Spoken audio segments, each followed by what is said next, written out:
Oh, going yard is the forecast for the Sox. The Pittsburgh weather is quite pleasant. The Sox are going yard, according to our weather folk in the truck, and we appreciate that. It's Derek Shelton, who could use a home run or two. Pirates are 7-17. His first year as a manager after coming over from Minnesota, and we take a look at his lineup. Our Insure on the Spot starting lineup. Get your free auto insurance quote in just 2 minutes at insureonthespot.com. Gonzalez, the journeyman utility player at shortstop, then Frazier and Reynolds, Bell, Polanco, and Riddle, Tucker, Dyson, and Murphy. Lucas Giolito on the hill tonight, coming off his best performance in quite some time. He's 2-2, his ERA in the high threes. 45 strikeouts in 34 2/3 innings. He's only given up 16 hits, and opponents hitting .220. So last time out for Roman, four-seam fastball, he used it a lot. The changeup also a lot. The slider, not so much. If he can depend on four-seam and changeup, he'll pretty much stay there. James McCann will call every pitch. He will not change location. He has complete confidence that James will work him the way he's supposed to. In fact, last time out, 9 straight changeups. He threw them all, and they were all pretty effective. Yeah, he didn't use the changeup for much swing and miss early in the game, and he ended up with 21 total swings and misses. So Lucas is underway. First pitch is strike one, and off we go. Take a look at our UI Health defense. This is how Ricky Renteria is going to put them out there today with Eloy, Luis, and Adam in the outfield. Yohan, Tim, Danny, and Jose in the infield. James McCann's got the plate. And the aforementioned Lucas Giolito with the strike one count on a hill. First base side, Jose Abreu behind the bag for out number one. And this Pirates lineup, though they have won 3 in a row, is down a couple of guys. Kevin Newman, who's got an oblique issue. Their shortstop is out. And Colin Moran, who had provided quite a bit of power to 6 home runs after a collision with Avi Garcia, is out of the lineup. Both are available today but not playing currently. Last year they put 28 guys on the disabled list. It was a terrible year as far as injuries were concerned. They were second in the major league in that department, and this year they're doing it again. They can't afford to have their quality players hurt. So this is where you'd imagine the changeups would start, because the Pirates go left, switch, switch, left, left, switch, left, 2 through 8 in the lineup tonight. You're going to see a lot of them. Lucas has complete control of it. The only problem you have early is that because you are psyched up sometimes in the first inning, you can't get command of that changeup. Adam Frazier, very good defensive second baseman. In his 5th year with the Pirates, takes a high fastball. C.B. Buckner has the plate tonight. It's 2 balls and a strike. Pitcher and catcher have to determine early exactly what the umpire zone is going to be, and if he's getting the high strike, he's going to throw a lot of fastballs. Another heater. 4 straight fastballs for Frazier. You see lefties and righties. Teams have been loading the lineup when they can with left-handers against Lucas Giolito. His neutralizer for that is the changeup, and here on 2-2. It's fouled away. Another fastball, 5 in a row. Well, certainly James McCann knows that the scouting report on Lucas is he's going to try to wipe out the left-handers with the straight change. And as you can see, the fastball and changeup, as far as strikeouts are concerned, pretty even, but he throws so few sliders that when he does throw them, it's a surprise. And here's the first straight change of the night. Frazier fouls it off. I mean, Pittsburgh can be ready for it by film, but if you've not seen it, it's a different story. Well, it's a good time for another fastball, and because C.B. Buckner was calling everything up, it's a good time to throw one and test the top of the zone. That's going to be a change. 2-2 from Lucas. Oh, wave and a miss. Strike 3. First strikeout for Giolito tonight.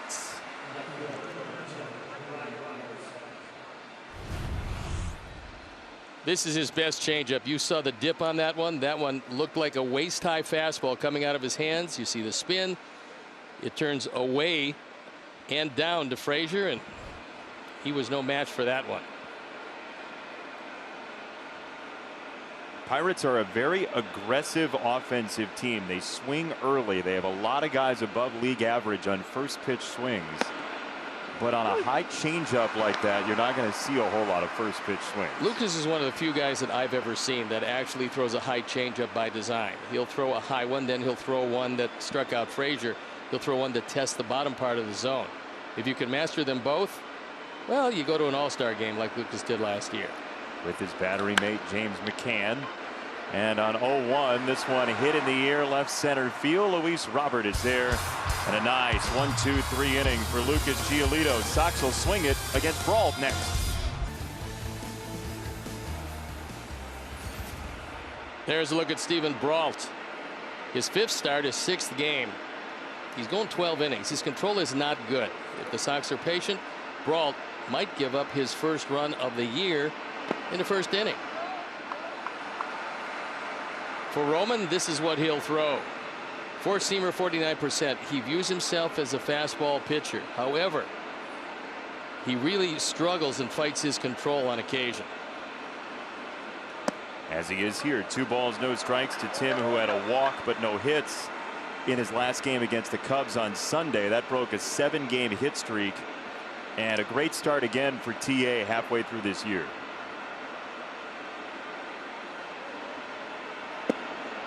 There's a strike, 2-1 on a fastball from Brault, the 28-year-old out of El Cajon, California, by way of tiny Regis University near Denver. He has not given up a run in any of his starts. The runs came as a reliever. And I don't think he makes it out of the 1st inning without giving up a run here tonight. But we'll see how he fares. It's a very warm, a very humid night, and the ball is going to jump. Outside ball 4. Sox have a leadoff walk. For UI Health, we'll look at the defense and how Derek Shelton is going to put him out there for Pittsburgh. It's Reynolds, Dyson, and Tucker in the outfield. You remember Gerard Dyson. He's a burner. Then Riddle, Gonzalez, Frazier, and Bell in the infield. John Ryan Murphy, formerly of the Yankees, behind the plate. Steven Brault on the hill. Eloy Jimenez making friends with CB Buckner tonight. Got to make friends with the umpire. You don't want that close pitch going the other way. You know, he's got a haircut, and normally when he gets a haircut, he'll hit one out of the park. We'll see if that holds true tonight. Well, he's already more aerodynamic with even fewer buttons buttoned on his jersey than normal. There's a strike to Eloy Jimenez. That's what he's got to pay attention to, because that was off the outside corner. If CB is going to throw it out there and call it out there, he's going to have to go get it. Look at this. Lefty starters against the Sox this season. 7 games. The starters themselves are 0-6. The Sox don't lose when they face left-handed starters. And look, the slugging percentage against lefties for the Sox this year is .619, which would be the best slugging percentage against left-handed pitchers this decade in Major League Baseball. A daunting task.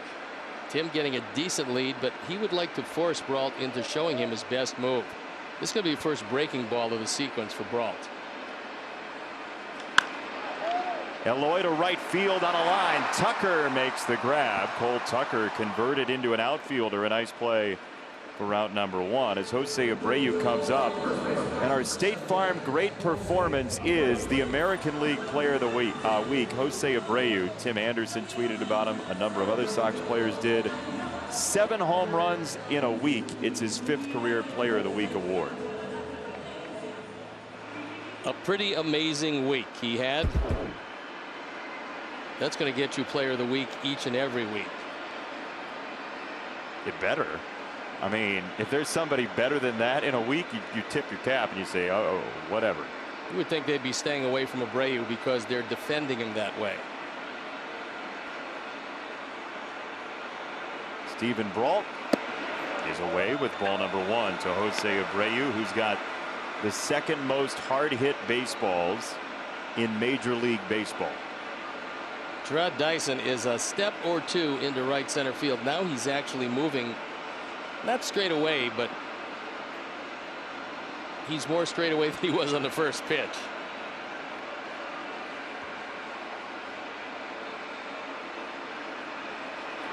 Two balls, no strikes from Brault to Abreu, and the question is, will the Sox, without their most patient hitter in the order, Yasmani Grandal getting the game off, will the Sox wait out Brault if he allows them to do so? Well, look, the scouting report on Brault was that he doesn't throw a lot of strikes. He tries to force you to go out of the strike zone. Not a lot of patient hitters, but Tim drew a base on balls. 3 balls, no strikes on Abreu.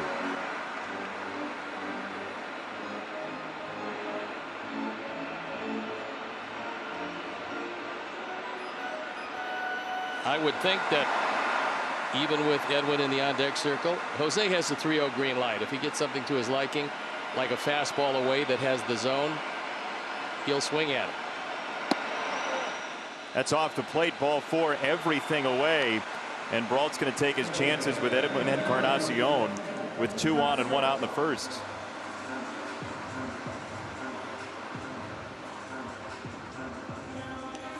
Well, for Stephen Brault, there are high pressure situations in a baseball game, but he's had a high pressure situation of his own. He was the anthem singer before a Pirates game 2 years ago. He's a classically trained vocalist, and he did a stirring rendition of the anthem before one of the Pirates games a couple of years ago. That's what he did in college. That's what he went to school for. I know you were listening to his album on the way to the ballpark. It was absolutely outstanding.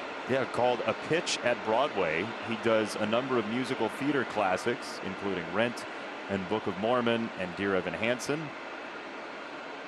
And the irony is they have Lance Broadway in their front office. The 0-1 pitch is off the plate. 1 ball, 1 strike. He's very good. He's a very good singer, Stephen Brault. Well, he'd like to sing his way into the strike zone. He's a little off key early on. I'm thinking a breaking ball here. We'll see. 1-1 for Edwin. It's a fastball and a strike. 1-2. Shaped off the inside corner. That was good location and a very good pitch. The infield about not halfway exactly, but they're looking for 2 on a ground ball. Frazier is pretty much up the middle.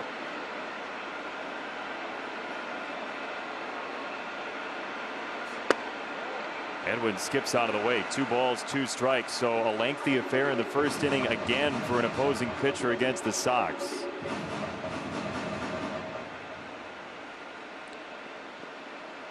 Pirates have played a lot of odd shifts. They had a 4-man outfield during the last series against the Brewers at one point.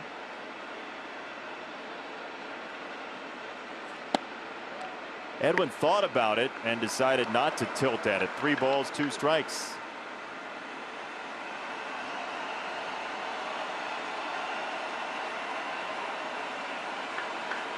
There's Yoan Moncada in the 5 spot today.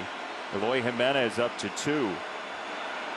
Robert after Moncada, and a big pitch here on 3-2 from Brault.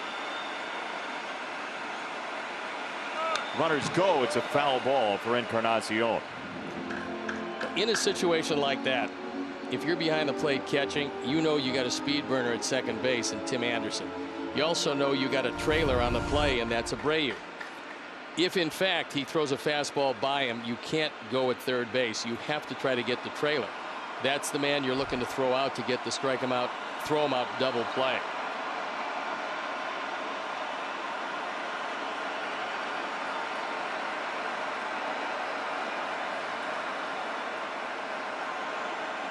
Three and two again. Edwin hits it high in the air, first base side. Bell goes back on it, and Frazier decides to take it for out number 2. So 2 down. Encarnacion retired on a 3-2 pitch. And here is Moncada in a major early spot in this game.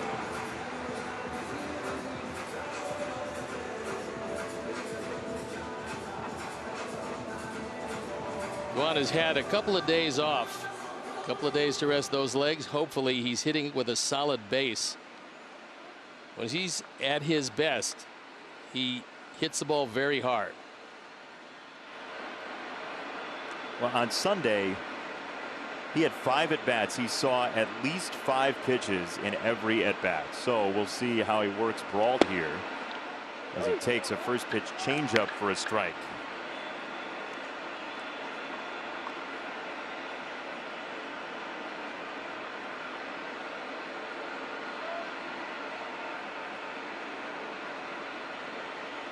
TA at second, Jose at first.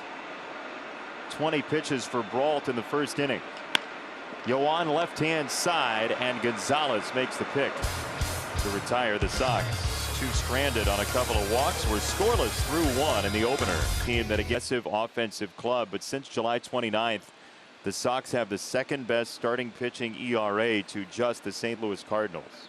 Starting pitching has been good, and the bullpen has been very good.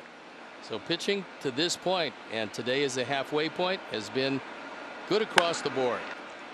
Josh Bell, one of the big power bats in the lineup, grounds out to Danny Mendick, and one gone quickly here in the second. A lot of people speculated with Pittsburgh trading away a whole lot of their assets and really rebuilding that Josh Bell would be one of the guys that they looked to move. They were hoping he would get off to a good start. Last year, magnificent first half, 27 home runs. He was hitting everything in sight, really tailed off at the end, and has not started out very good this year, hitting just a little over 200. Yeah, Polanco's another guy. You wonder, he's got a long-term contract. He's under contract for the Pirates, but it's not worked out as they expected. I mean, he was a super talent coming through the minors as he takes a strike there. Well, reconstructive shoulder surgery last year really curtailed what he can do, and now picked a good year for the DH to come to the National League. Because now he can still get his at-bats. He can hit it a long way. He is a very powerful left-handed bat.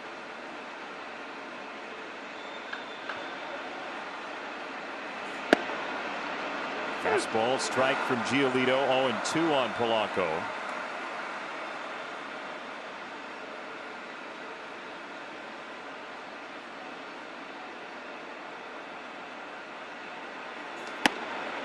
Wave and a miss. Strike 3.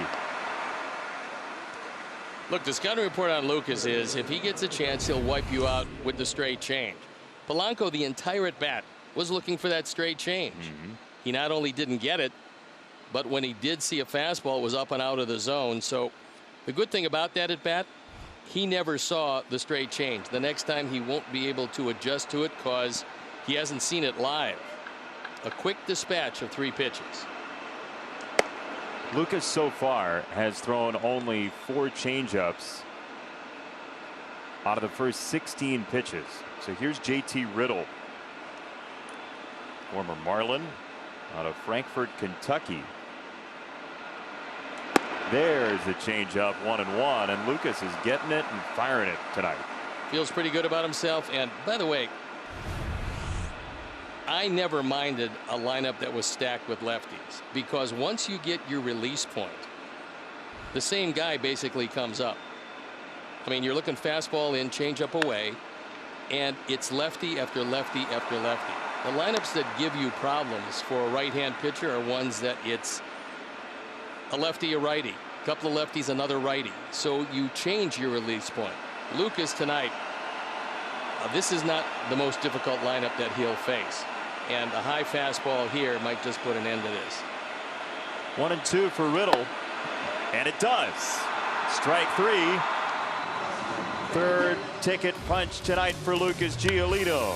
Luis Robert will first pitch. Hunt, he certainly will.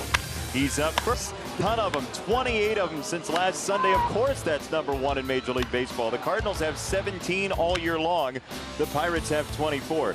This has been symbol crash after symbol crash for the White Sox over the last 9 days. I don't know if you saw the party before the game. Where's that? Luis Robert threw it because this isn't Hugh Darvish on the hill. Hugh Darvish was #1, very good all afternoon, and 2, really took advantage of a young hitter. He gave him literally nothing to hit. He threw slider after slider. They were all good ones. Well, the first 3 at-bats were 3 strikeouts on 9 pitches. Yeah, I mean, here it is. I'm going to throw it. It's going to be around the plate. It's going to look really good, and then it's going to disappear. He's going to have some of those games, and some of the real good control pitchers with big stuff like Darvish will take advantage of it. but that's going to even out pretty soon. Well, I was going to say to you, I was looking out the window basically the entire pregame. We were talking up here. I was looking out the window. I was like, what party are you talking about? Did I miss it? His birthday was 2 weeks ago. Like, I didn't see any confetti or silly string, so I don't know. 1-2. It's in. 2 balls, 2 strikes. By the way, the home run ball, as we're talking about home runs, the home run ball from the last home game hit by Eloy Jimenez goes to season ticket holder Patrick O'Toole, who's been around for 28 years of season ticket holding from Chicago. So congratulations to Patrick O'Toole. As Luis will see a 6th pitch in this sequence. Murphy wants a slider to try to end the at-bat. Brault wanted to throw a high fastball, so obviously the pitcher has the deciding vote. They went to the high fastball. If he makes a mistake with a slider, that's a pitch that Luis will hit. Calls the slider again. Let's see. Fouled it away, third base side to the camera well. Murphy wanted it almost in the dirt, and it was down and out of the zone. So the Twins are playing the Indians. I swear to you, I was just looking at the box score, and I was going to say that. No, that's absolutely, no, that's contrived. Who do you want to win? Well, let's see. Ground ball to third. Riddle's on the charge. Got a hustle. Robert beat it out. He's safe. Infield single. Well, there's the hit that he did not get against Darvish, and it was pure speed that allowed him to beat the play. Little chopper in the infield, and then Luis is off to the races. Good play by Riddle. He does a nice job of coming across, but to me, he's safe for first base. We'll look at it again. One extra step by Riddle, who could not right the ship, and he beat the play. He slips a little in the batter's box, gives you an idea just how fast he is, and just barely beats it right there at first base. Sox have 2 of the 8 fastest guys in baseball, Adam Engel and Luis Robert, based on sprint speed, and it played right there as McCann comes up. I think Sox fans should want Cleveland to lose because you're aiming for a guaranteed spot with second place. You can catch the Twins, certainly, and you're going to have ample chance to do that. But I think you want Cleveland to lose more than you want Minnesota to lose right now. Look, Minnesota's a very good team, and odds are that they're going to get there. I agree with you. I want the Twins every time they play the Indians to beat them.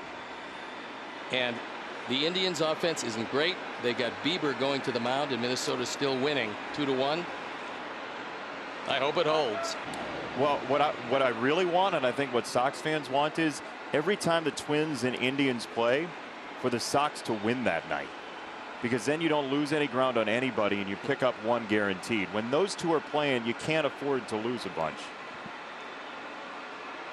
If you're the first base coach, in this case it's Darryl Boston, you got to talk to the umpire at first base. You got to take a look at Brault and say, in this case to Eric Backus, he's got to step to first base. You watch him. He came really close to balking last time. So watch him closely. If he doesn't step, it's a balk. Eric Backus, who just made his major league debut 18 days ago. Congratulations to him, umpiring over at first. By the way, it has really cooled off over the first 2 innings here. There's Eric, who was a futures game umpire in 2017. He was a crew chief for the International League Championship game in AAA last year. As there you see the wind kick it up. It's become delightfully cool. You've been described as such. Summer resort weather. Oh, James drops his bat as that ball comes inside, and James is going to go to first base. He's hit by the pitch. It did not catch the bat, so a 2-strike hit by pitch. Tried to get the fastball in, got it way in, and I don't know if you want to take a look at that again, but that looks to me like it hit the handle of the bat. So we'll have to wait and see what Derek Shelton wants. This is the toughest call to overturn in Major League Baseball, because if it catches any finger or hand, that's a hit by pitch. Well, you got a former hitting coach that's now the manager of Pittsburgh, and I think he's going to ask them to take a look at it.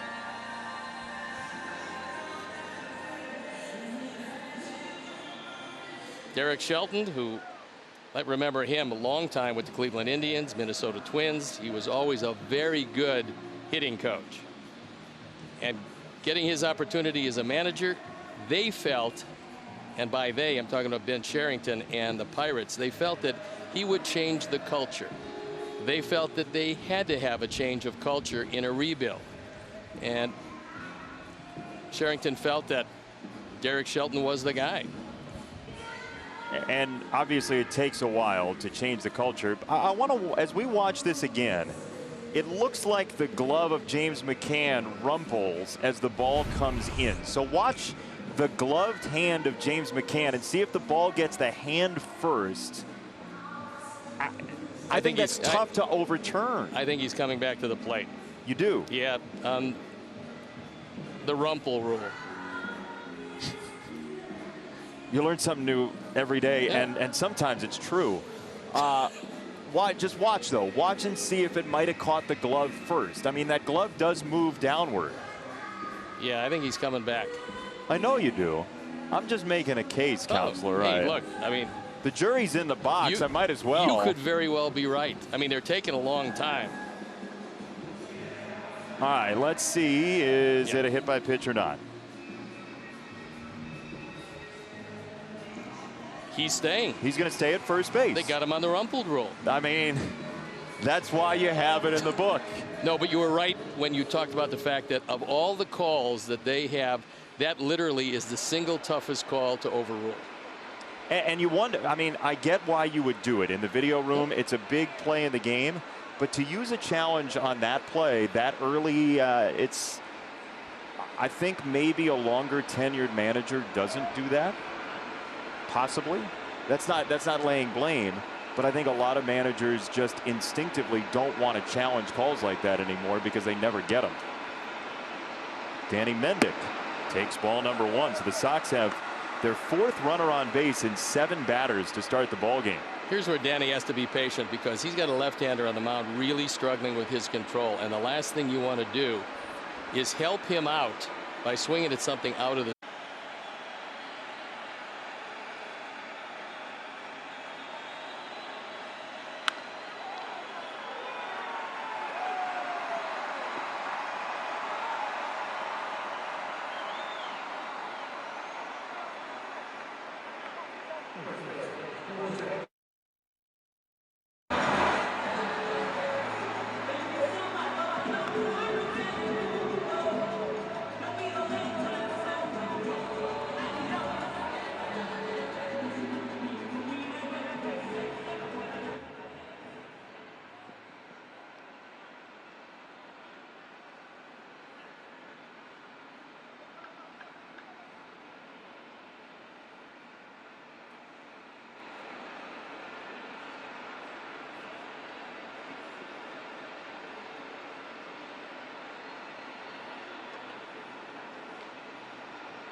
Test 3 2 1 3 2 1.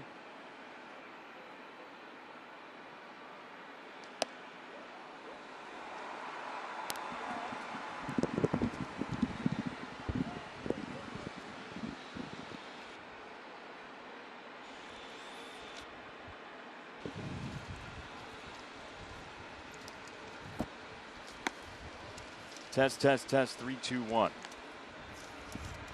Test 3 2 1.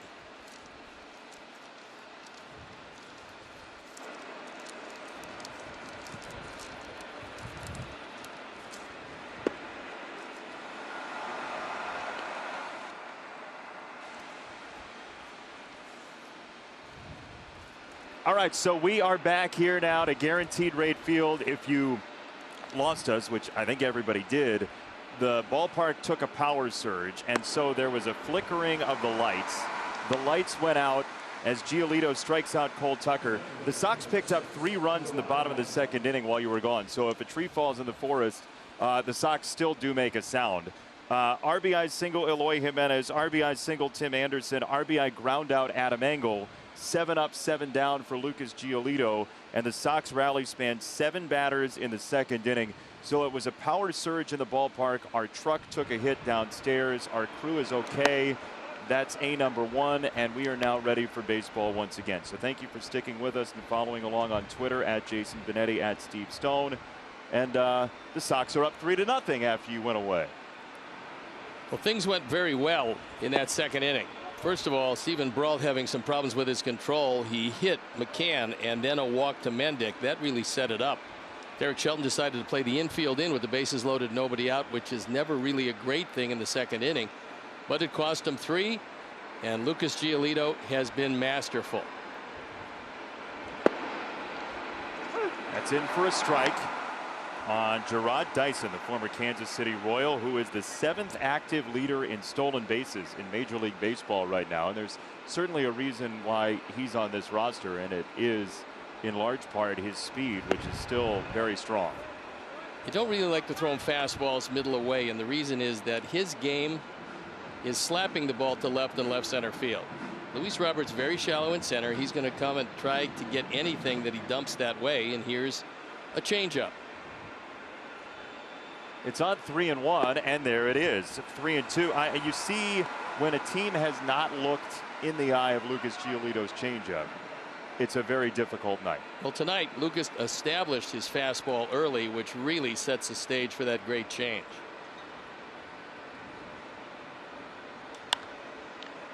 High in the air, right-hand side. Abreu on the move, Engel coming in. Adam is there as Danny leaves, and 2 are out. Time for your T-Mobile ticket to the game. Well, here's how it happened. Adam Engel, an RBI ground out. Tim Anderson, an RBI single. Eloy, an RBI single. The 20 straight runs via the home run snapped in a power surge. I don't know if you want irony. We've got irony for you in White Sox baseball. Well, we could always say that it didn't happen because nobody saw it, but it did, and 20 in a row is by the boards. We were one step away from becoming Foley artists like President Reagan used to do. The recreations of the game in the radio studio. We were starting to gather percussion instruments, wood blocks, et cetera, from the 1812 overture piece you saw in the pregame. Well, I think this is going to surprise you, but I did do some broadcasting with President Reagan. Did you really? Yeah, he told me about those days of the recreations. It was really interesting. Who have you not worked with? Ulysses S. Grant. I heard Grant had some play-by-play chops. Yeah, well, you know, we had a shot at it, but, you know, Appomattox came up, and then. You never know what you're going to get on White Sox baseball. Thank you for sticking with us, folks. We know you can't be in the ballpark. We know we are your lifeline, and our crew did a magnificent job getting us back up and running as the Sox lead this one 3-0. One of the good things that happened was, although the lights flickered and the scoreboard lost some power for a moment, they played on. Called strike 3, a fastball. Lucas has 5 punch-outs. Well, you didn't miss any Pirate base runners, that's for sure. 9 up, 9 down for Gio so far. Center cut fastball. Pete. Since you missed a portion of the game, we owed you a second anthem, and that is actually today's starting pitcher for the Pirates, Steven Brault, with the anthem a couple of years ago at a Pirates game. We told you he's got a fantastic voice. He did a good job. I mean, that was a great job. The Sox certainly will take the 3 runs from the second inning. It was, everybody was saying, you know, the last week or so, anybody who was a little bit cynical said, well, what happens if the Sox stop hitting home runs, which didn't seem like it was going to happen, but you might as well plan for contingencies. Like, I don't know, if the power goes out in the middle of your telecast in a pandemic, as Encarnacion lines this ball to left center field, and Edwin has himself extra bases off the wall. It's a leadoff double. He crushes this ball and it moves away from Dyson. When Dyson can't get to it in center field, it's hit awfully hard. The big surprise the first couple of innings was not that the Sox scored, was that they took 3 walks. That's something they usually do over a week period of time, but they were very patient. They knew the scouting report on Brault was that he doesn't throw a lot of strikes. He didn't help him out. They didn't help him out, and it turned into gold. Here is Yoan Moncada. I got to say, you watch White Sox baseball quite frequently. We appreciate having you all here, and we appreciate you being huge fans. Our crew did such a magnificent job in a wild situation, getting us back up and running as quickly as humanly possible. And once again, in the middle of a pandemic, we tell you that we have the absolute best television crew out there, bar none, and it showed once again tonight. In the middle of a crazy situation, we're back up with White Sox baseball as quickly as humanly possible. So to Mark Harper, Chris Withers, and Dave Turner, and everybody in that truck, marvelous work. Marvelous. Now let's play some baseball. 2 balls, no strikes on Yoan. Play some baseball and get some more runs.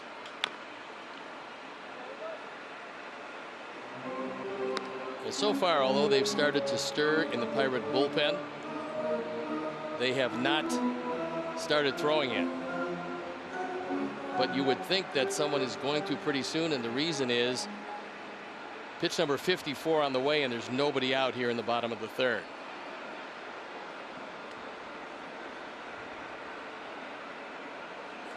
Steve, how many times have we said that over this win streak for the Sox? And I know the streak got broken Sunday, but winning 7 of 8, it's been every day that the first couple innings have been a big slog. They've made sure that starting pitchers don't hang around long. However, Hugh Darvish was just magnificent, and that's as good as anybody can pitch against this lineup. 3-1 downstairs, ball 4. 2 on. Nobody out for the Sox in this 3rd inning. Let's open up the Sox vault. It's presented by Feldco, and it has to do with that anthem we just saw from Stephen Brault, because June 19th, 1977, Lamar Johnson of the Sox sang the anthem before that doubleheader, and he went 3 for 3 with a couple of homers. The only hits and runs the Sox had in that game. 41 years to the day of Stephen Brault. I mean, it's wild stuff, right? Lamar could really hit. He was a big man. So Brault sang it June 19th, 2018. 41 years to the day, Lamar Johnson sang the anthem for the Sox. And by the way, one last thank you. Victor Navarro and Mike Kessel, our 2 engineers, were instrumental in getting this all up and running. So thanks to them as well. And our crew, as the Sox try to rally once more, so you can watch it this time. It's a ball and a strike on Luis Robert.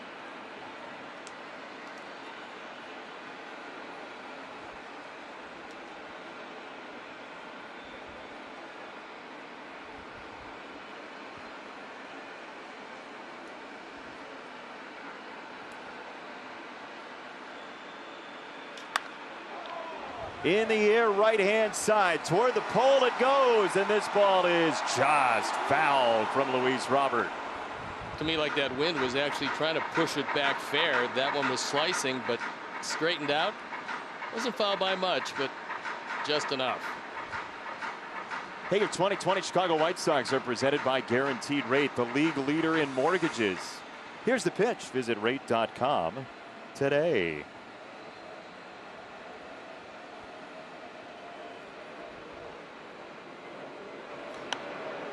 Another foul ball from Robert. But look, this is a testament as the bullpen starts to throw. Nick Tropiano, a testament to the White Sox team and the coaching staff, as well as Ricky Renteria. It's only natural, even after an off day, after an intense weekend against the Cubs, to have a letdown against the Pirates. It has nothing to do with the quality of the Pirates. It's just that that was a very emotional weekend. Those games were good games. They were tough. the last game was very frustrating for the Sox, but they've come out today and made life miserable for Brault early in this one. And this team is not letting up on anybody anytime soon. No, this is a different breed of White Sox team that's starting to come through the pipeline. As that's outside, it's 3-2, and so Luis Robert has seen 12 pitches in 2 trips to the plate this evening. This wild and windy and electrical evening in Chicago.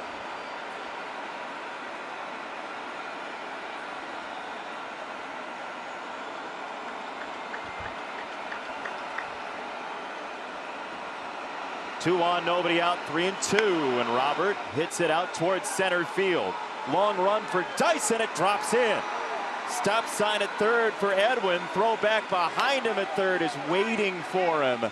And so Edwin overran the bag, and he is out at third base. He's hot. Well, I think he wants him to take a look at it because he believes that he went into a slide, but that Riddle didn't make the tag on him. You know, the irony is he reads this really well, but he gets held up. With nobody out, you don't want to make it out at the plate with Encarnacion. He says check and watch. Yeah, watch it again. That's a good pick. He does a swim move. Looks like he's tagged right there, but he thinks the hand got to the bag before the tag. He reads this perfectly.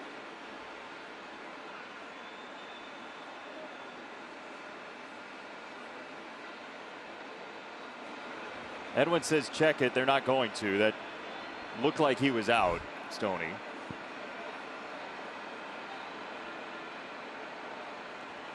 So Robert gets himself a hit because Encarnacion ended up passing third, so that means the hit does count.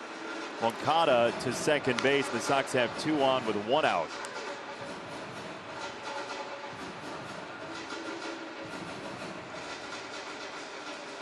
Luis Robert, who's got some of the biggest exit velocity in baseball, his max exit velocity this year is 8th in the majors.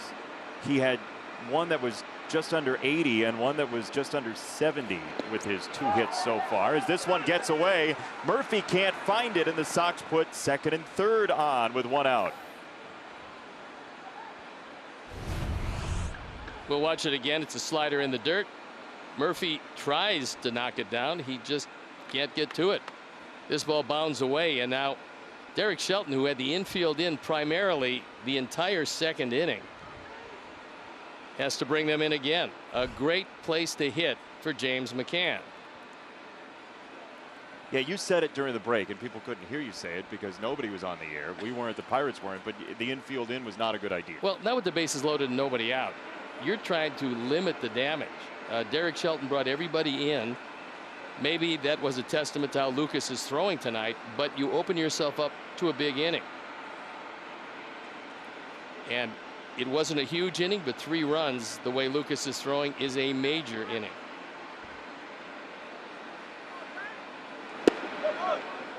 James takes one for a strike. It's a ball and 2 strikes on McCann, who was hit by a pitch in the second. That was a play that was challenged by the Pirates, and it stood.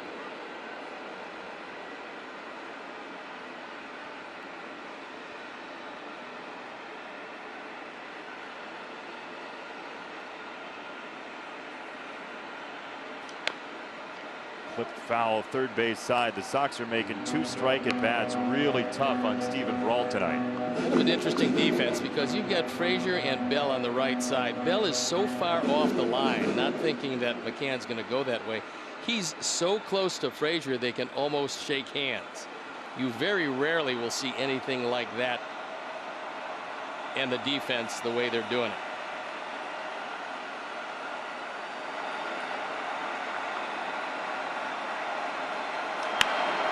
James in the air, left field.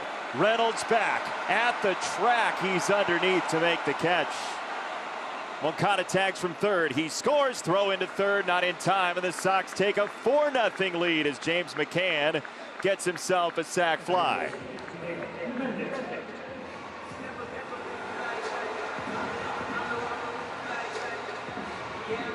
Seventh run driven in for James, and This is where the man who's in the on-deck circle, acting as the coach at the plate, has got to direct, in this case, Yoan Moncada, to speed it up if he thinks there's going to be a play at third. Because if he doesn't score before that runner gets to third, then that run doesn't count. Yeah, it's called a timing play. And so if that out happens at third, as you said, before the run crosses, you don't get the run.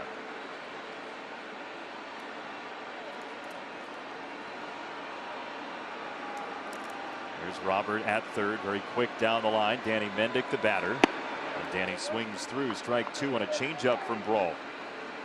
Sox have been pretty good this year with 2 strikes as a team, and McCann just served up that sac fly with 2 strikes. It is not easy in this league to do well for yourself on 2 strikes, but the Sox have been one of the top teams in baseball at creating offense with 2 strikes. As Danny shoots this ball to the right field side, and Tucker to end the inning. Sox get 1 more run that you got to see this time. It's a bonus. Remind us the number of hours away from the central time zone his hometown is. How about that? You got to go to the maps. Yeah, no, that's a tough one tonight. I will give you credit. You exceeded your expectations. Lucas Giolito, 9 up, 9 down. I have a quick Twitter story for you that I think you're going to enjoy. Okay. People follow us on Twitter at Steve Stone, at Jason Benetti. They do. And during that Sunday Cubs game, we were talking about Yu Darvish and all the different pitch types he throws, with 7 or 8 of them. And I compared Yu Darvish's arsenal to a Hickory Farms basket of meats and cheeses, right? You remember that? Are you going to say that we get to eat anytime soon? No, sadly. Well, we that's ate not before good. the game. I woke up this morning and Hickory Farms, the company, had followed me on Twitter. I saw it. You saw that? Yeah. So Hickory Farms followed me, which made me think, I wonder what the record can be for us mentioning somebody random who may or may not be a Sox fan. As there's ball 4, first base runner for the Pirates, to get White Sox Twitter to let them know we're talking about them, and then they either tweeted us or follow us. We had a catcher in spring training that hit real well. Yeah. He was up here briefly, got in at bat, and then got sent down. His last name was Mercedes. Maybe they'll send a car. Oh, you're angling for stuff. Oh yeah. I was angling for people. Oh, okay. But that tracks. Pop up, left hand side. Tim says stay away. I got it. 1 down. So it took Hickory Farms 2 days. I wonder, like, say, Styx the band, right? They got a Chicago connection. They do. I wonder how long it would take for White Sox Twitter to get Styx to follow the both of us or tweet about the game. Just saying, if White Sox Twitter wanted to try to make that happen and break the Hickory Farms record of 2 days. It would be terrific. And what only could exceed that was follow the both of us and then unfollow you the next day and stay with me. You're always trying to start a battle, and I love it so much. In the meantime, the perfect game is by the boards, but no hits yet. Yeah, first walk was Eric Gonzalez. 1 out, 1 on for Reynolds, who had 16 home runs his rookie season last year. Very talented 25-year-old outfielder.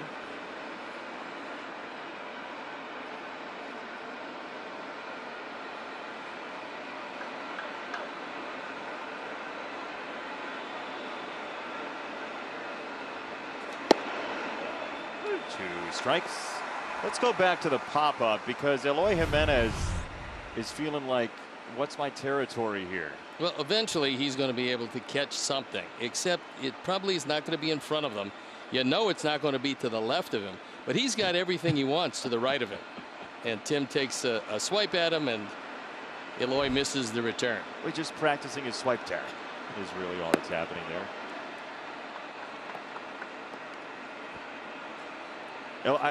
The one thing you can say about Eloy Jimenez is he works very diligently on his defense, and he will be a better defender as the years go by. Well, I believe that he's a little faster than you would think. And I don't doubt that he might not be a great left fielder. All he has to do is be a decent left fielder, because that bat plays anywhere. And another good straight change. That one mystified Reynolds. Just dives away, and so does Reynolds.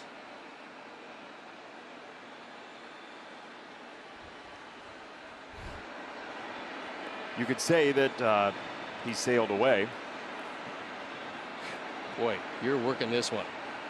But you never know. Somebody's got to break the record, right? I mean, the record is 2 days for random mention on the telecast and follow on Twitter. And we'll see maybe throughout the course of this season who breaks the record, as there's a strike on Josh Bell, who was an all-star last year and had a marvelous offensive season at 37 home runs. Yeah, he just killed the ball the first half and then tailed off drastically the second half.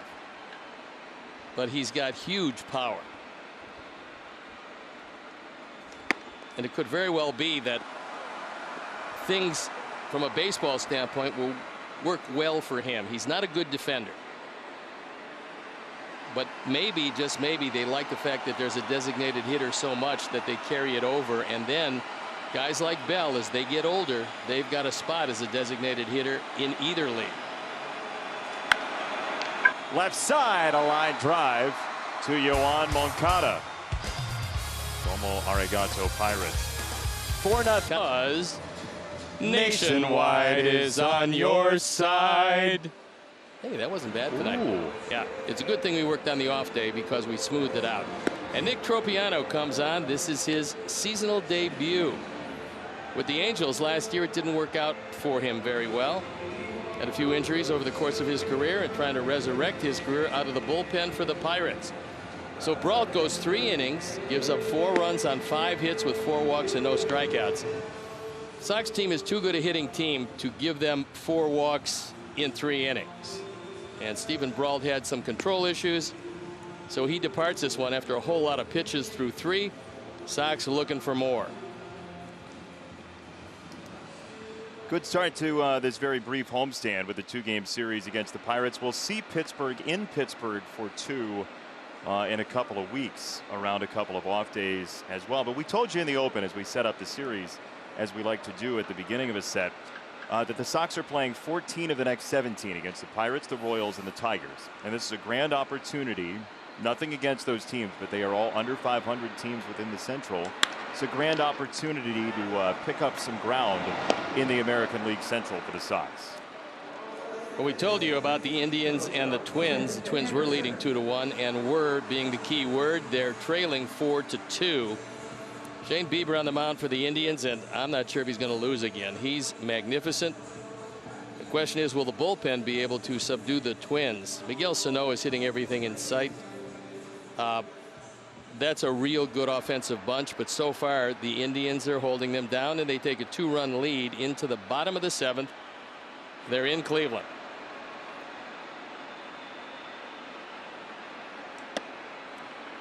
Well, again, if you win the day that the Indians play the Twins, you gain. Indeed. And I know that's simplistic, but I also know that that's how fans watch the scoreboard. And you hate when you're down early when the other teams you're chasing in the division are playing, because you're like, man, we're going to lose ground tonight to somebody.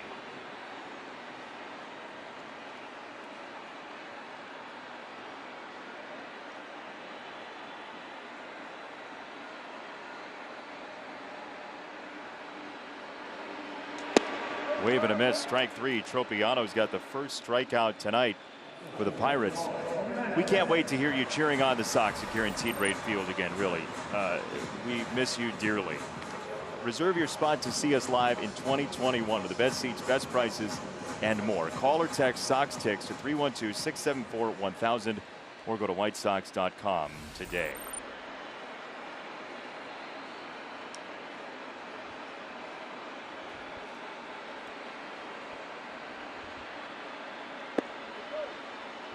There's a strike. Tropiano's come out of the bullpen strong. He's got 2 outs. And now Eloy Jimenez with his 9 home runs standing in.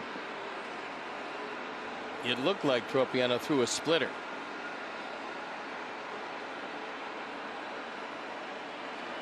He's now shaken off 5 different pitches.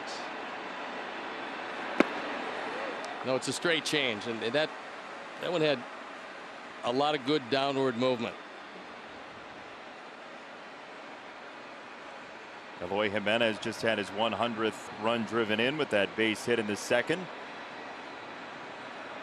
Look at those names. Is Zeke Manura on every list? Yeah, Zeke back in the early 30s, as there's a base hit from Eloy down the left field line, and this should be a bonus base as he makes his way to second. Zeke Manura actually got the name Zeke short for physique. He was that strong. He was that much of a power hitter when he first showed up. They called him Zeke. There's a changeup, and Eloy takes it right down the line. So the haircut has allowed him to hit that one, an exit velocity of 107 miles an hour. He's 2 for 2. 2 for 3. He lined out. Probably the hardest ball he hit was the line out to right field in the first inning. So things going pretty well for him.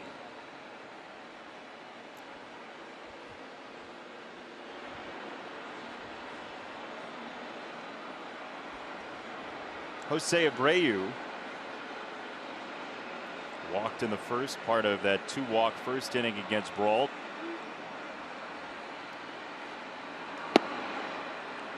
It's down, ball 1. You know, there's so many new rules this year, Jason. What do you think will be held over? Let's assume, and we all assume this and we hope this, let's assume next year is a normal year.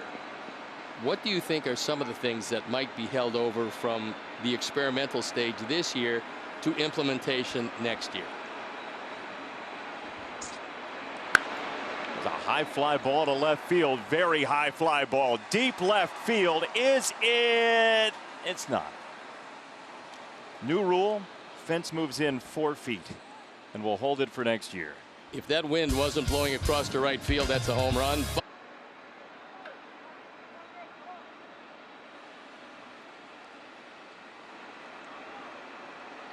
Well, it's been a wild night, huh? It's 4-0 Sox. Lucas Giolito has gone 4 innings. He's given up 1 base runner on a walk. And the lights went out. And for the folks at home, they think it's 1-0 because they only saw 1 run. But we assure you, there were 3 scored in the second inning.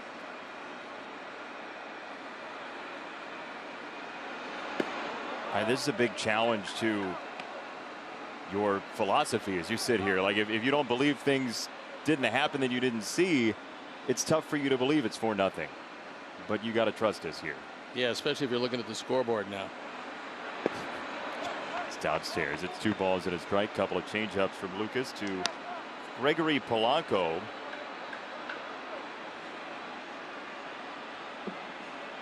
Super talented Pirates DH today. Got a lot of swing and miss in him this year. 2-2. There's the high change, and you know the low one works just as well. But because so few people throw high changeups, it's been very effective for Lucas.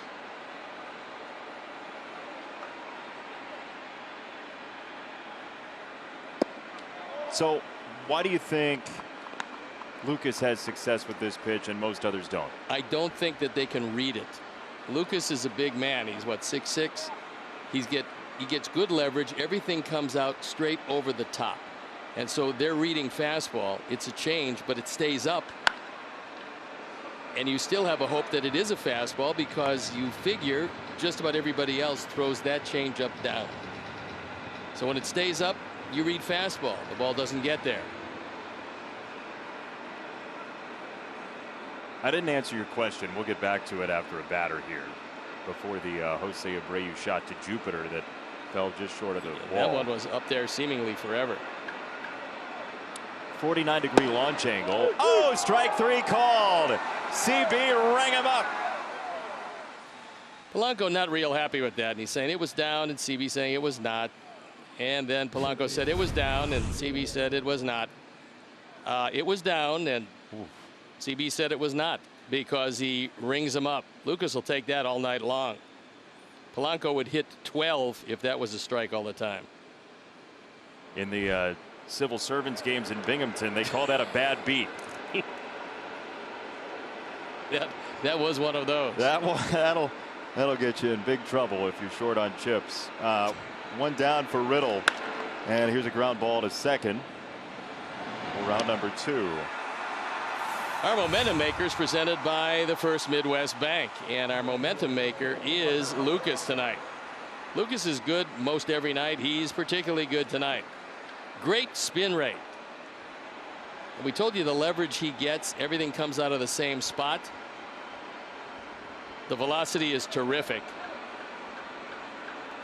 And location has been great, up and down. He's gotten everybody out. Strike to Cole Tucker, the infielder turned outfielder, who is a major glove collector. He has over 100 gloves at home. He and his father were big-time glove collectors when he was growing up. And it's good news because he needs just about every type of glove to do what he's doing defensively. You talking about winter gloves? I'm talking about like an Ozzie Smith baseball glove. Oh, yeah. Yes. Thanks for clarifying that. You're very good at context clues. It's one of your big strengths. The ball and 2 strikes on Tucker. Tucker's got big speed, so you don't want to play him too far back in the infield. 1-2. That's fouled back. All right, fastball and changeup for Lucas Giolito. Let's watch them overlaid here. Yeah, it's called tunneling, and they're both coming out of the same spot, and they both hang around for a long time, and then the changeup disappears. But for the longest time, the hitter can't really see. I mean, he reads fastball, and the ball just dips out of the zone. Oh, strike 3, not his tempo, certainly. Lucas is anything but a double rainbow tonight for the Pittsburgh Pirates. 8 strikeouts, just 1 base runner on a walk for Lucas. It's a wild night. How the White Sox themed Mazda CX-30 courtesy of Mazda of Orland Park. And you'll also receive a mystery autographed photo. Go to whitesox.com/SoxCar for more information. whitesox.com/SoxCar. And if you are feeling lucky tonight, whitesox.com/SoxSplit as well for the raffle every night through the end of the 7th inning. Home and road games, both. Here is Edwin on 1-0 to take a breaking ball for a strike from Tropiano.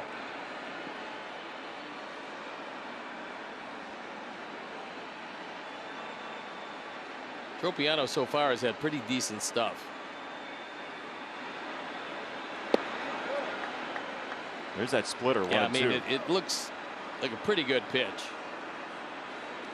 You'd like to see the boys get 2 looks at him. I don't know if Derek Shelton's going to allow that, however. Tropiano says no. He said no again. Yeah, he said, I'd like to stay, but no. I like when the pitchers respond to us. Well, it's nice. It's the least they could do.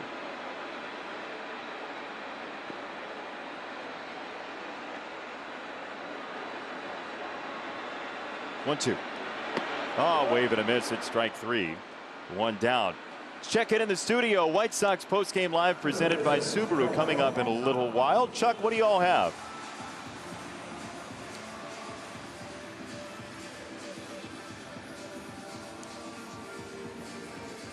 What?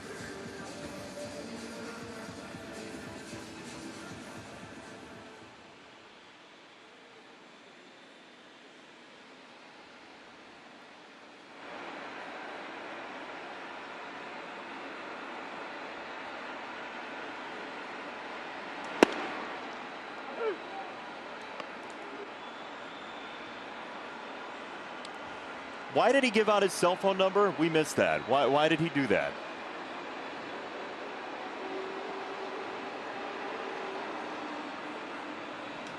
Okay, that's a...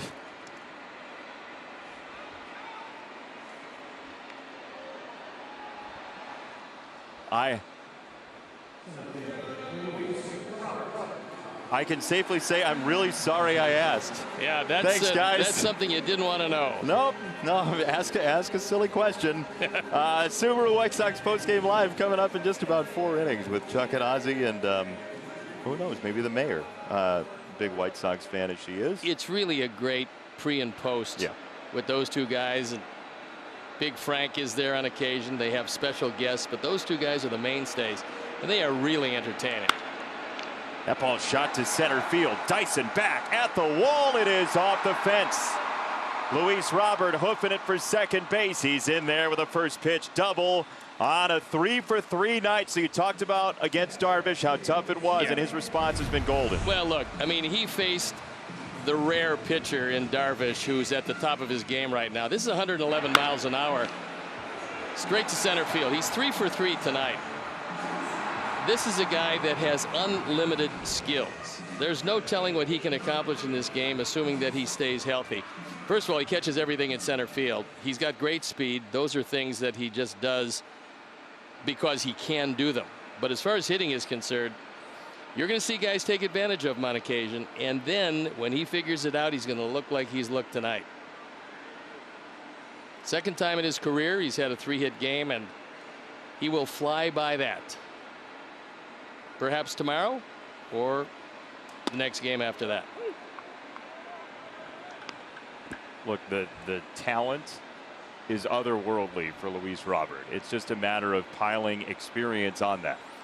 What I love to see, and we've had an opportunity because of the short season and the expanded rosters, we're seeing so many great young players coming into the game.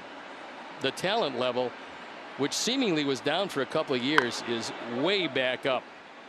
You look around most teams and you're seeing guys who are very young, very exciting, and they can do a lot of things. There was a time in our game where if you saw guys come up, they could hit, they couldn't run, they didn't field very well. Or if they could run and field well, they couldn't hit. Now you're seeing guys that come into the game and they can do just about everything because the athleticism is higher right now than it's ever been in this game. Look, they're bigger, stronger, faster, and quicker than ever before, and it's showing. So to me, it's exciting. To me, we are heading into what I believe will be a golden age of baseball. And we just have to hope that all of these guys stay healthy.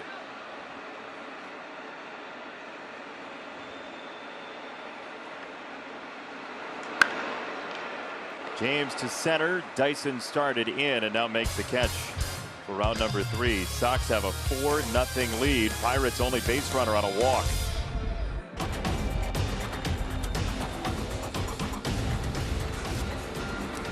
Four nothing Sox over the Pirates, top of the 6th inning, and we'd like to welcome our White Sox fans throughout Iowa, Illinois, and Indiana watching on Mediacom.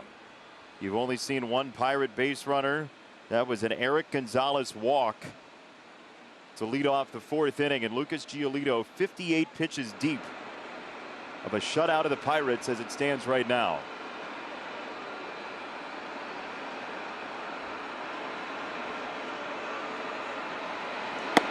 First pitch, ball 1, high slider.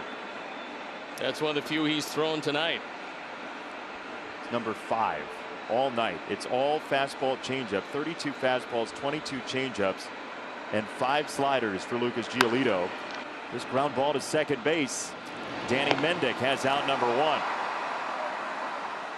So there are 11, count them, 11 outs to go in the ball game for Lucas Giolito.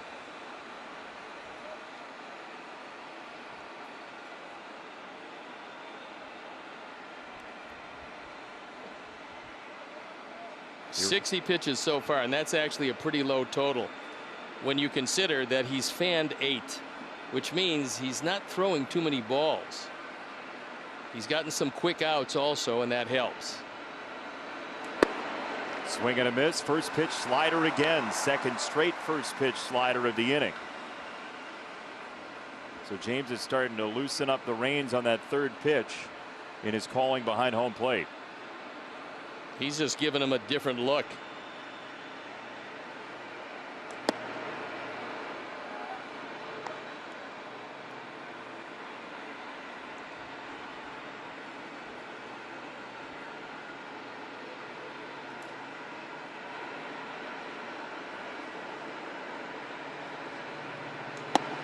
This all-star battery has been marvelous tonight.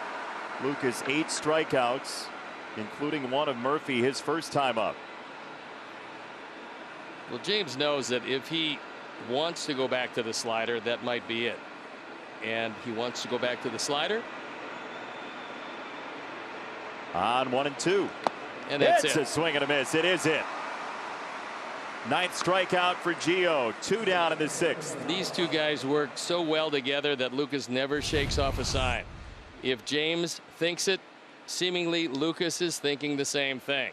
Wasn't his best. However, when you don't see the slider very much, and they haven't, when you do see it, it's a little tough to make contact.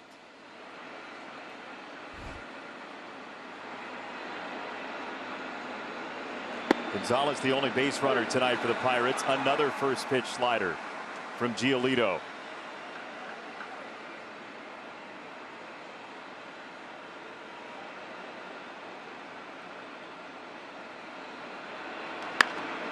To shortstop. TA pulls him off the bag. The tag is there. Jose got it down for out number 3.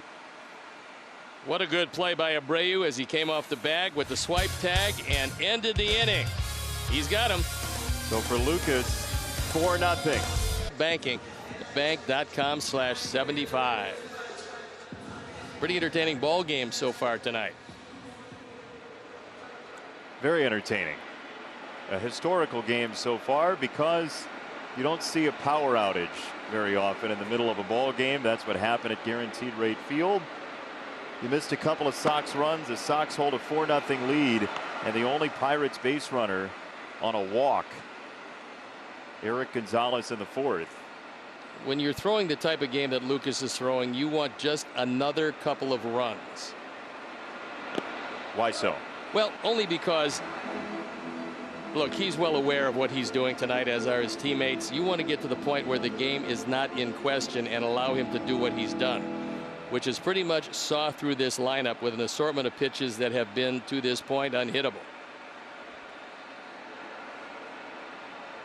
Well, he's done it before. May 25th, 2017, Lucas Giolito was in AAA with the Charlotte Knights, and there was a conspicuous absence of a number greater than 0 in the hit column that day for the AAA Charlotte Knights. 3-0 is there for a strike. It's 3-1 for Danny Mendick. You never told me what you felt would come forward with the rule changes. Yeah, a lot of stuff has been happening. You've been derelict in your duties. You won't take a stand. You won't say a definitive it's this or that. Coming up later on this or that. Here's the 3-1. It's in for a strike. The rule I like the most, that I know is going to stick around because it was in place beforehand, is the minimum for a reliever. I don't miss one reliever for one batter. I'm a big fan of you have to face 3 or finish the half inning. I kind of like that too. Just kind of? Yeah. Way to take a stand. High fly ball left field. Reynolds is there for out number 1. Which rule? Let me do this promo first. Please, and then I'll ask by you. all means, do this promo because we got to test our luck. During every White Sox game this season, it's the 50-50 raffle Sox Split presented by Wintrust. Right now until the end of the 7th inning. Split the pot tickets at whitesox.com/Sox Split. Valid for Illinois residents 18 and over. So, what rule do you think, or rules, will stick around, and do you like that they will stick around? 7-inning doubleheaders. Really? I like 7-inning doubleheaders, and the reason I do is, well, I'm not going to tell you. No, I will tell you. Why don't right you after pause that. if you're just going to talk over it anyway? No, I would never talk over that. That was a ground ball shortstop, I think. But, okay, so 2 outs in the inning. I like it because of this. Number 1, if you have 7-inning doubleheaders, eventually what you can do is you can play split doubleheaders of 7 innings. You don't destroy your pitching staff, and you still get in the requisite amount of 81 home dates. But if you're playing doubleheaders, that means you can start the game later in the season. I don't like to start the game at the end of March. I like it maybe middle or later April, and you can take it to the same point you're taking it now, and the baseball will be better if you're not playing with wind chill factors in the 20s. I mean, that's just the way it is. So you change spring training. The weather gets really nice when you're in either Florida or Arizona. You play a certain amount of 7-inning doubleheaders. You get an off day or 2 more or 3 more. Center field, Dyson's back on it, and he's there to make the catch. Can you do the rest in 5 seconds?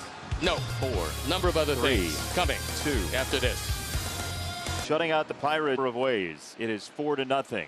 There you see it, top of the 7th inning. We're glad to have you along. Steve Stone, Jason Benetti, our entire crew, and Lucas Giolito will face Frazier, Reynolds, and Bell the 3rd time through. He's gotten 18 swings and misses. He struck out 9 and a first pitch foul off the bat of the 28-year-old out of Mississippi State, Adam Frazier.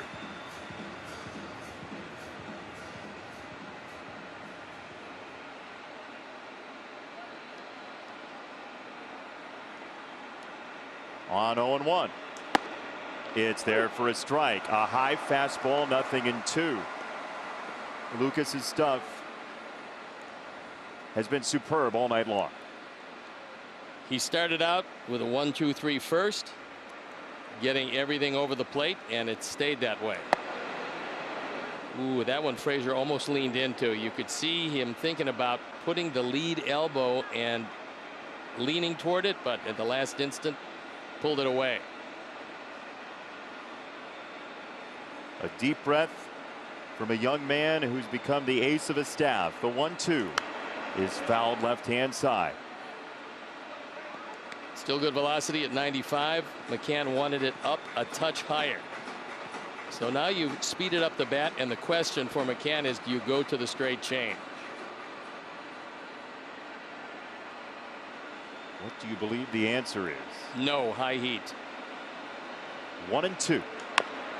On the ground, second base. Mendick charges. Danny's there. One gone. Nice aggressive play by Danny Mendick. He charged the ball as he had to and got him by plenty at first base.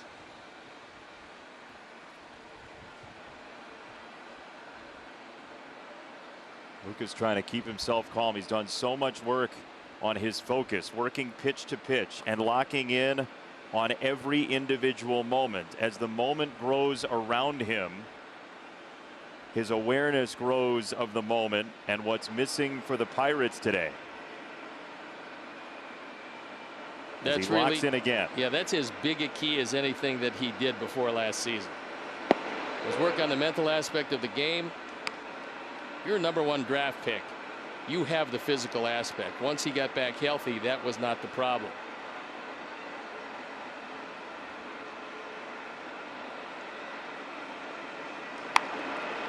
Up the middle. Tough play. Tim unloads and got him. Oh boy. If this night goes the way you want, that one's going to be replayed hundreds of times. Jose set himself very well, knew exactly where the ball would hop, and knew he had a short hop. Tim trying to get rid of the ball as quickly as possible, gets it there.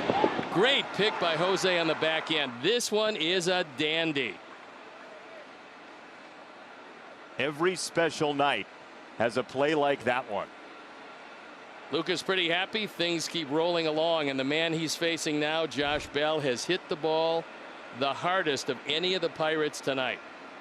It was a line out to third his last time. The Pirates single season switch hit home run leader with 37 last year takes strike one, a high change. That's one of the reasons why that pitch is effective, because when it is a high change, it's both location and velocity that fools the hitter. The bat goes pinwheeling toward the dugout. It's 0-2. Second high change in the same spot, and this time Josh Bell auditioning for the hammer throw.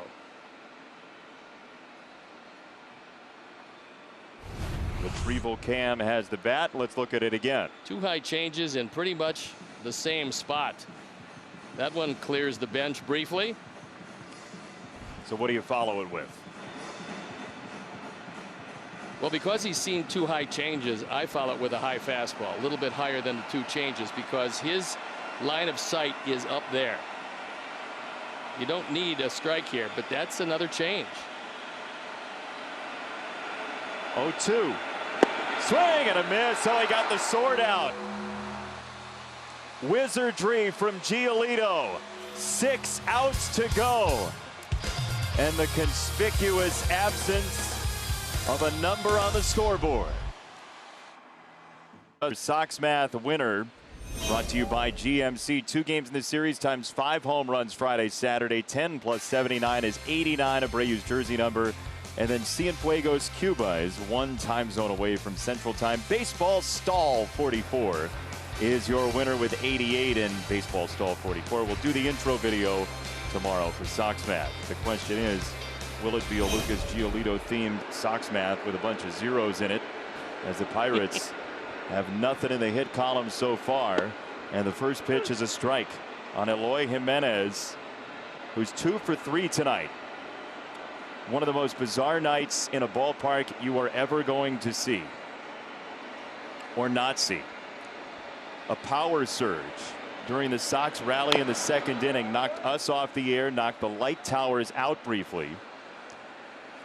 So you missed a couple of runs. You can't be in the ballpark because of COVID-19. This would be one of the most historic cornerstone moments in a franchise's history, and one of the most bizarre cornerstone moments in a franchise's history. There's strike 3, 1 down. Jose Abreu coming up, and he is our stats with Lowe's as we see where Jose Abreu ranks in the American League this season. Tied for first in home runs with 11, 28 driven in, and 4th in slugging percentage. He's just been awesome. It's been a magnificent year, and he is locked in. Tonight, not so much, but he did take a walk in that 1st inning, got the pitch count up for Brault. He would exit after 3.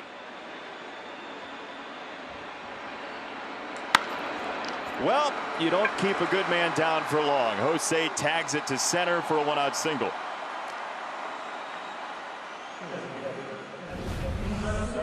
He got his first ball fastball. This one drifted right back over the middle of the plate, and Jose these days just doesn't miss these.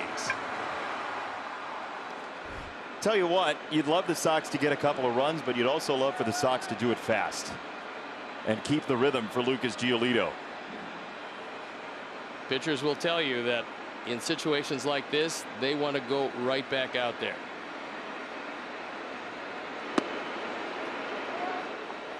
What's your longest in your career no hit? 7 1/3. The night I won my 20th, August 19th, a few days before.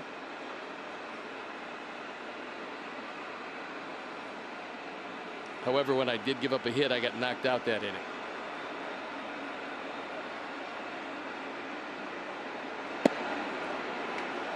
With the buzz literally and figuratively around his stuff tonight. 6 outs to go. Could be a very special night for Lucas Giolito, who does have a no-hitter in his minor league career.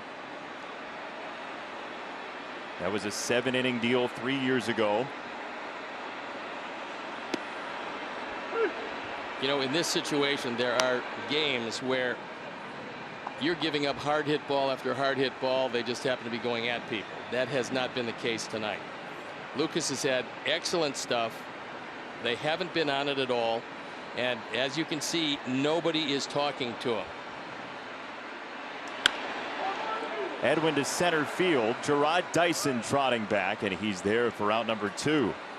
By the way, that is the complete opposite of Mark Burley, who every time he was carrying a no-hitter late, and he had both a no-hitter and a perfect game, but every time he would go up and down the dugout telling his teammates, I don't know if you know this, but I have a no-hitter. Right. I mean, I have a no-hitter or I have a perfect game, whatever the case may be. He was a unique character. I've never seen any other pitcher do that, but Mark Burley was one of a kind, was maybe as good a teammate as you could possibly have. And as Hawk would say, well, you can tie him, but you can't beat him. He was beloved by his teammates, and what a pitcher he was. The late Eric Cooper behind the plate for both of them. For Burley, perfect game and no-hitter. As there's strike 1 to Yoan Moncada. And what was his umpire number? 56. There you go. One of the oddest pieces of symmetry it really is in baseball history.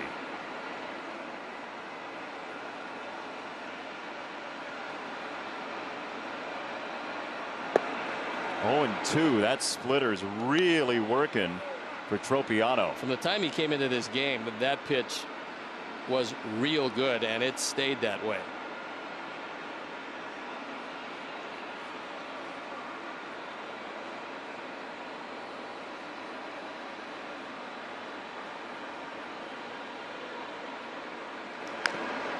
Little piece of it and tip foul off of Murphy, the catcher. Yeah, that one is gonna leave a mark for Murphy, because that hurt. That didn't catch any of the shin guard.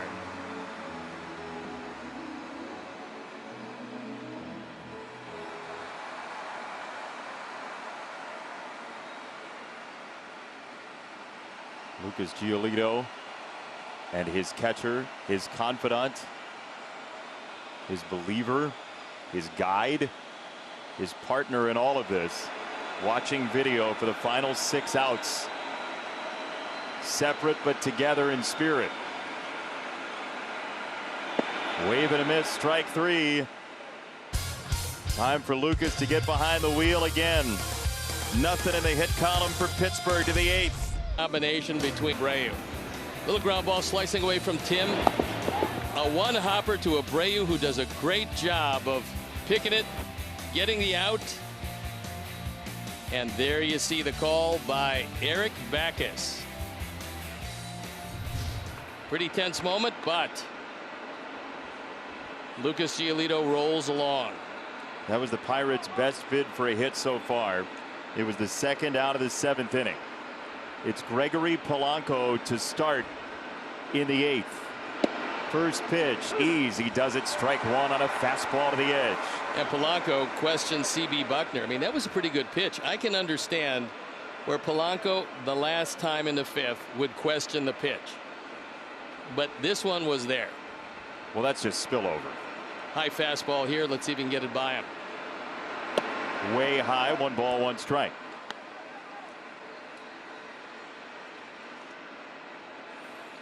Lucas at 78 pitches, so still plenty of gas in the tank.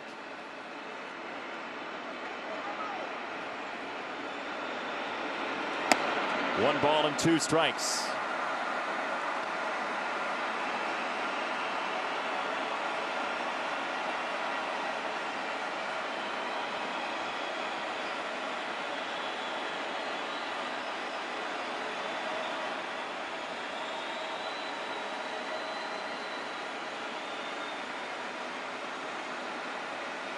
High fastball in, trying to maybe buy the call from CB again. He struck him out, number 11 for Lucas, and 5 outs to go. He got this one right in on the hands of Polanco. He threw it right by him at 95. Great backspin, great late life. And Polanco, for the 3rd time, goes down on strikes.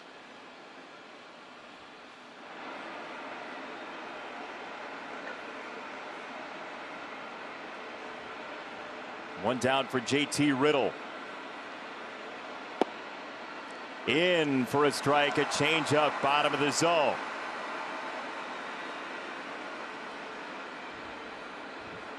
Where's Lucas's mind right now? The only thing that exists for Lucas Giolito is this pitch.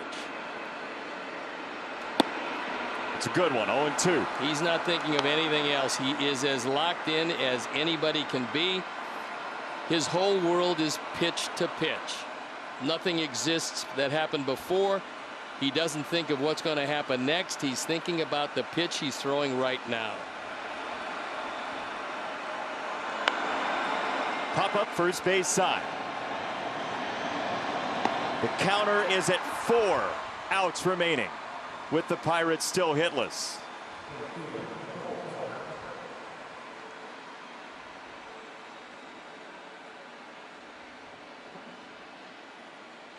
Cole Tucker, 2 strikeouts. This is their speed burner, so you can't play him too deep in the infield. Moncada well off the line and at the cut of the grass.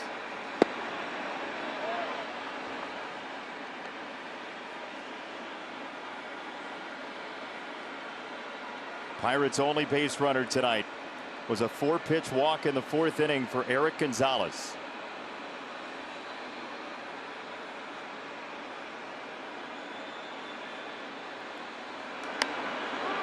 Popped up foul. It's left side and out of play. 1 ball, 1 strike. And for Lucas Giolito, a young man who 2 years ago, by some accounts, was the worst pitcher in the American League. The reclamation project that he made his own body last offseason to revamp his arm swing, to revamp his focus, and become that steely-eyed ace you see right there. On 1-1, he pops the mitt, 1-2. After he throws you that straight change, you're sitting there as a hitter. You're going, okay, that's a really good one. I can't let that one beat me. And then 95 on the outside corner, and you're in a 1-2 hole. A quick nod for his compatriot James McCann. On 1-2. It's fouled back. 96. He ramped it up to. Good spot for that, as Lucas Giolito at this moment is experiencing an adrenaline surge he has not had all game long. Here's the change. Let's see if he can keep it down and away. It's upstairs, and maybe there's the adrenaline evidence. Yeah, this is new to Lucas as far as the major leagues is concerned, and this is what you have to battle.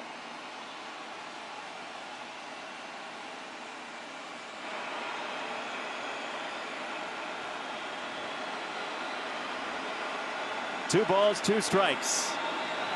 Swing and a miss, strike 3. 3 outs to get. His jersey number is specifically important right now. The changeup, wildly successful again.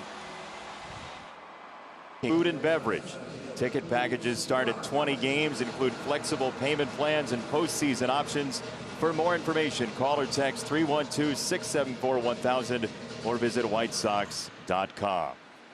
New pitcher in the ball game. We'd like to tell you it's David Nevers, but it's not. It's Davidas Neverauskas, as he comes on to face a red-hot Luis Robert.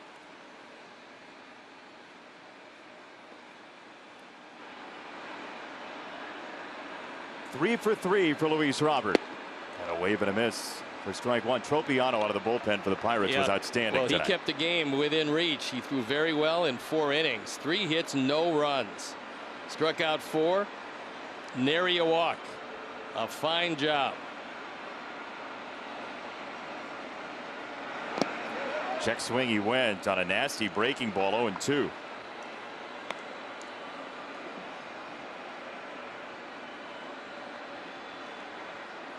So if you're just joining us, Lucas Giolito has given up 1 base runner. He's thrown 8 innings of no-hit ball tonight, and he's got 3 outs to go with Gerard Dyson, John Ryan Murphy, and Eric Gonzalez coming up in the top of the 9th inning. There is out number 1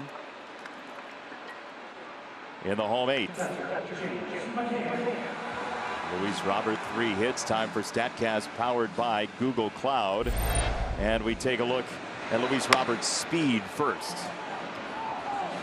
Way above major league average on sprint speed. He is a top 10 sprint speed guy in the first place, and then 111 on this wall ball.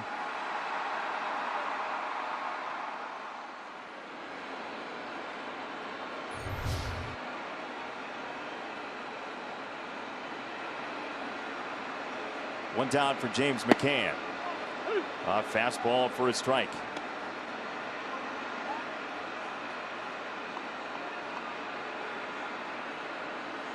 Three on the left side of the infield for McCann.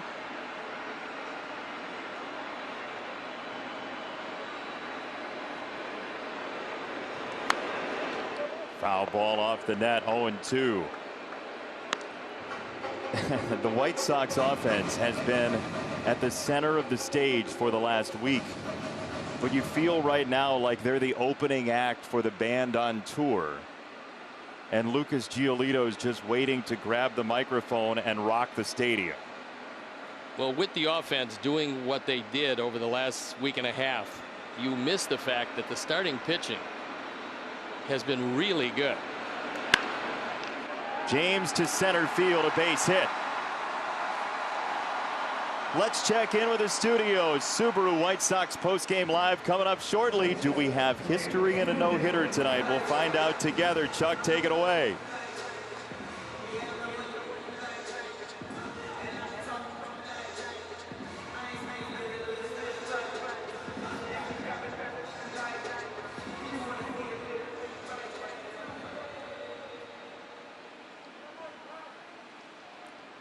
Everybody has their own prerogative. Lucas Giolito is the only man in charge of the hit column for the Pittsburgh Pirates, as there is ball number 1 to Danny Mendick. Sox have a runner on, 1 out, 8th inning, and it's going to be the 8, 9, and 1 hitters coming up for the Pirates in the top of the 9th. That lanky right-hander waiting, stewing, confident as can be. He looks like a man who's about to go grab something and put it very close to his heart.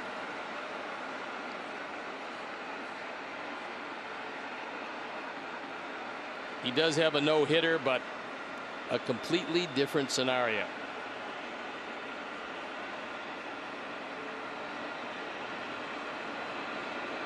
Two and 0.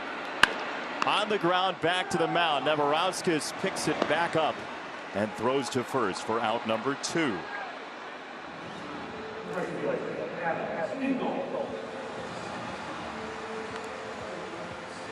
Well, I do know one thing. Lucas Giolito is sitting there right now and wouldn't mind this being a very quick at bat and back out to the mound. They ask pitchers routinely, when do you start thinking about it? Usually you get through 4, you start thinking about it.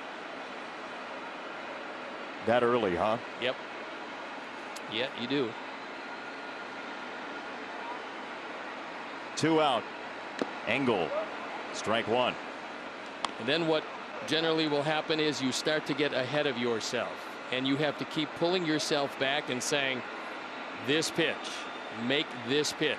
You don't think about what happens after this. You make that pitch, and if you make a good one, then you start to worry about the next pitch. In the case of Lucas, he's got a big advantage. He's not calling his own game. James McCann is, and he has supreme confidence in McCann. So he's not thinking, James is thinking. What Lucas is doing is executing.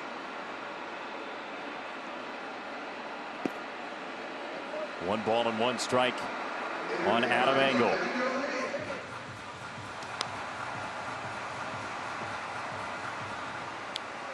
Been 8 years since the Sox have had one.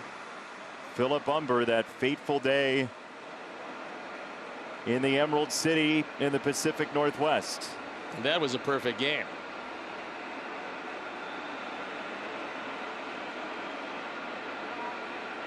One 1. Ground ball, first base. Bell the scoop, and Adam is out at first. We are not going anywhere, and neither are you. Lucas Giolito with the number he aims for on the back of his jersey. In his mid-20s, on his second organization, off his best season of his entire career. He walks out to the mound with history weighing heavily on him, and his effort in that well-honed brain of his is to put it out of his mind while you all enjoy the festivities.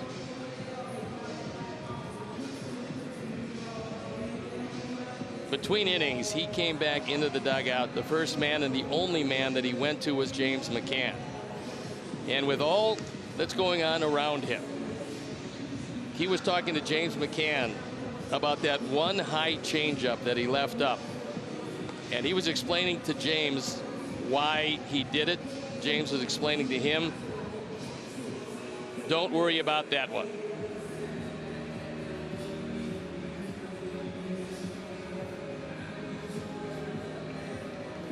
The supreme confidence that Lucas Giolito has in his stuff has developed over the last year plus. with individual work, but also a gentleman behind the plate who immediately became one of his closest friends and allies in James McCann. And after Lucas Giolito's last start, he mentioned, almost as if to foretell this moment, that James calls pitches that can calm him down. James McCann has the ability to realize what will put Lucas in the best mindset. And with the Pirates holding 0 hits through 24 outs, the mindset is everything at Guaranteed Rate Field right now. Here we go.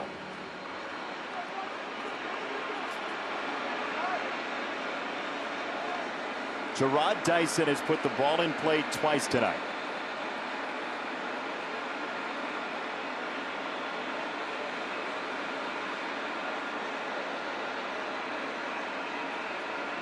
First pitch change. Upstairs, ball 1. A signal maybe that Lucas's heart understands the moment and has control over his brain for 1 second. That's the adrenaline.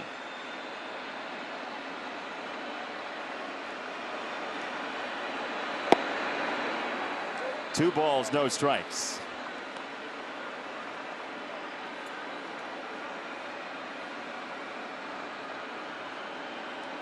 When Lucas feels lonely on the mound, the man in a chest protector stands by him and catches strike 1.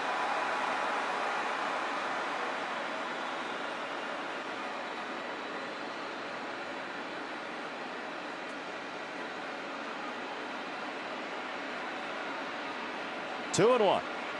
Dyson swings through a disappearing changeup. He won that battle with his own body because he couldn't throw a changeup in the zone, and he calmed himself way down and threw a perfect change to even the count at 2. The 25th swing and miss for Lucas Giolito tonight. 2-2. Check swing. He did go strike 3. 2 outs to get. Jose Osuna will pinch hit, but first, watch it again. Hands come forward. The call by Jose Navas at third.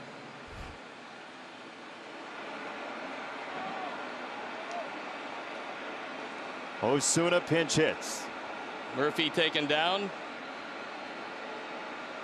Osuna out, number 26.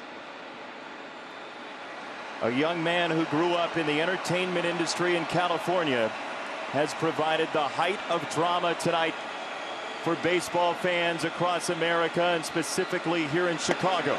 Strike 1.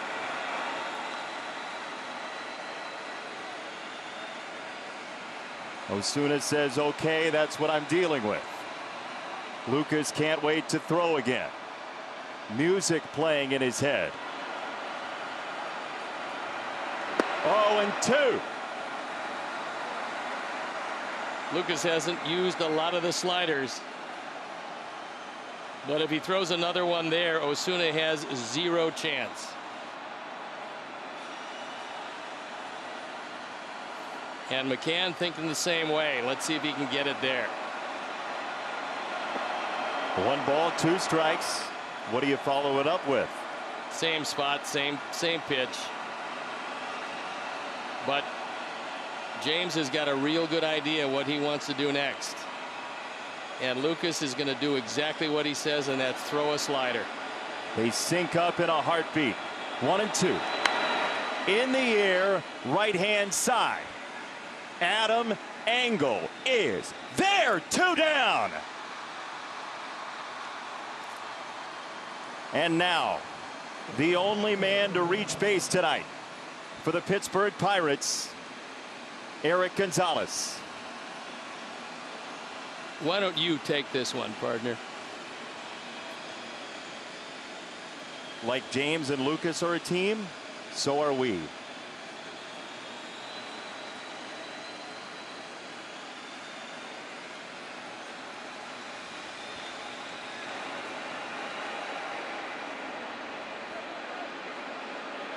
No hits through 26 outs. Strike one.